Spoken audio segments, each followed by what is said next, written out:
I'm Maddie Probst. I have various hats. I thought I'd just outline that at the beginning.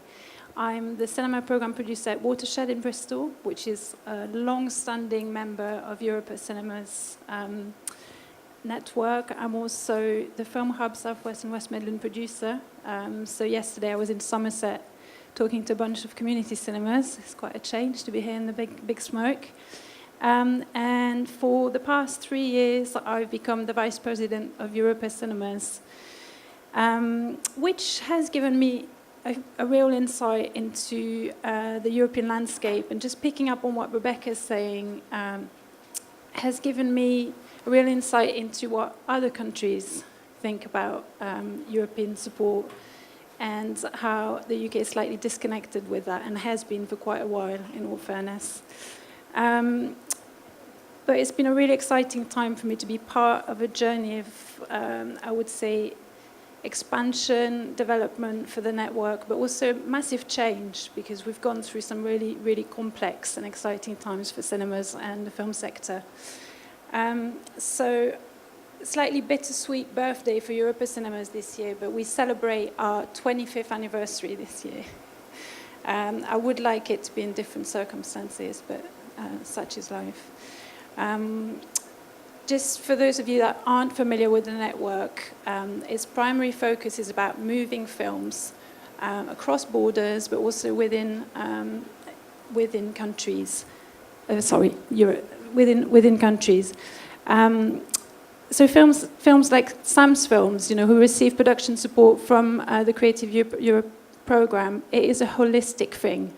We then, cinemas that are part of the Europa Cinemas network and receive Creative Europe funding are then incentivized to also support those films. For practitioners like me, I think beyond the direct incentives, which I'll say a little bit more about later on, the benefits have been the kind of consistent peer sharing and networking and knowledge sharing that has happened and been facilitated through the Europa Cinemas network. And that happens in lots of different ways, through things like the Europa Cinemas conference, the kind of workshops and labs that they facilitate, and various exchange programs. And that's been through the kind of vagaries that we've had to endure over the years in terms of UK film funding policy towards cinemas. My first interaction with Europa Cinemas, I think, was the first year I was at Watershed. I got sent off to the conference because I speak French. And it was an amazing experience to interact with over 400 cinema practitioners, but also sales agents, producers, and so on.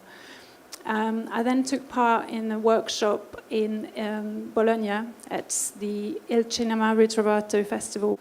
It was a workshop that was focused on trying to engage younger audiences in heritage films. And that was mind-blowing as well. I went on to set up, with Europa Cinemas, other workshops on a yearly basis in Bologna, but also in Sevilla, in Sofia, and outside Europe. That's something a lot of UK practitioners don't realize, but schemes like the Europa Cinemas network have for years had really great connections with Japan, with South Korea, with Mexico, with the US. So we also run partnership events through that. They were set up initially thanks to the Media Mundus program, and I hope this year will get revived, because that was a missing link in the last few years. At those labs, as well as building marshmallow and spaghetti towers, we do also exchange a lot of sort of practical ideas. I mean, cinemas innovate all the time, otherwise we wouldn't survive. But through the labs, we're able to reflect back on our practice a little bit more, to share, to multiply ideas. So things like Skype Q&As with directors kind of started off within those labs. Things like Cinebaby screenings, which are now in almost every cinema. Other things around loyalty schemes, approaches to data management, And those ideas spread like wildfire, but we do need the forums to sort of exchange those ideas. It was also at Il Cinema Ritrovato that we picked up the idea of bringing a rep and archive festival to the UK, because we felt that was something that was missing. So at the end of this month, there's a festival called Cinema Rediscovered, which is happening in Bristol, and is developed in partnership with Cineteca di Bologna. They're actually coming over, and we're bringing some of the films over. And I don't think this is an isolated case. There are a lot of those things that stem from the exchanges. Also, through spending time together, I think it's the only way you can build strong bids. So we ended up writing a bid with Cineteca di Bologna and bringing over a whole bunch of cinematheques, including the Eye, Frankfurt, to Flatpack Festival in Birmingham a couple of years ago. That wouldn't have happened if we didn't have long-standing relationships with those people. I think it's also a chance for us to spend a bit of time with other parts of the sector. So at the recent Bologna workshop, we had Nick from Park Circus, Nick Varley from Park Circus, and Bill Morrison, who's an artist and filmmaker, spending time with exhibitors, because there's quite a disconnect between the different parts of the sector. I mean, Sam talked about production, development, and so on, but actually, you know, a cinema like Watershed, which is in receipt of Europa Cinema's funding, has supported those films, as have all the other Europa Cinemas, well, a lot of the other Europa Cinemas sites in the UK. And what else did I want to say? Yeah, there's a couple of new programs, because Europa Cinemas tried to refresh its offer to stay relevant, stay responsive.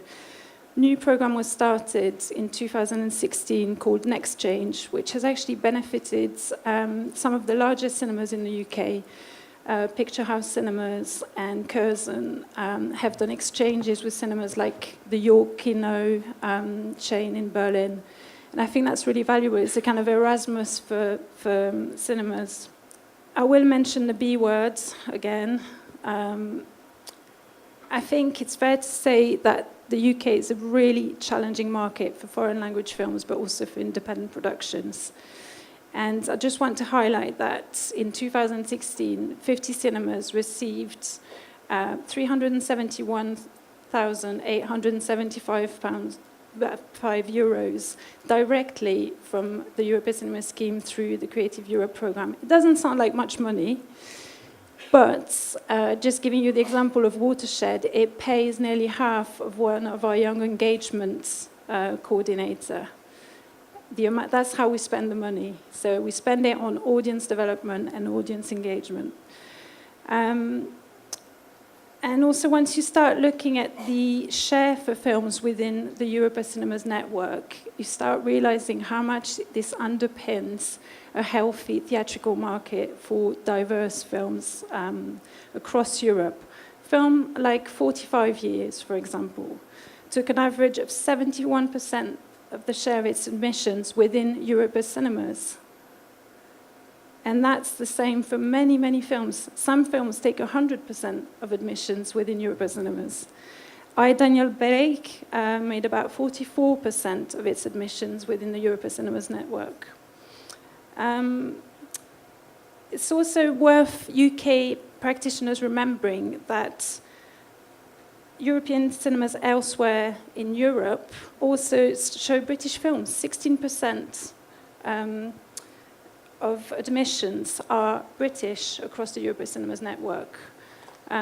If the UK does proceed with leaving Creative Europe, not only will we lose that direct investment to cinemas, all those exchange opportunities, but I think there's also a concern that UK films will be no longer considered European in terms of the incentives across the board, incentives for sales agents, incentives for festivals, incentives for cinemas, and that's something that gets often missed out of the picture. And on that bombshell, I'll leave you with news that there are precedents for other countries to remain within certain programs, within the Creative Europe program, such as Norway. There's also the Eurimage program, which everybody associates with production, but actually is a way in to Europa cinemas. That's the way Switzerland has done it. So there are options out there, but I think we probably need to be a lot more vocal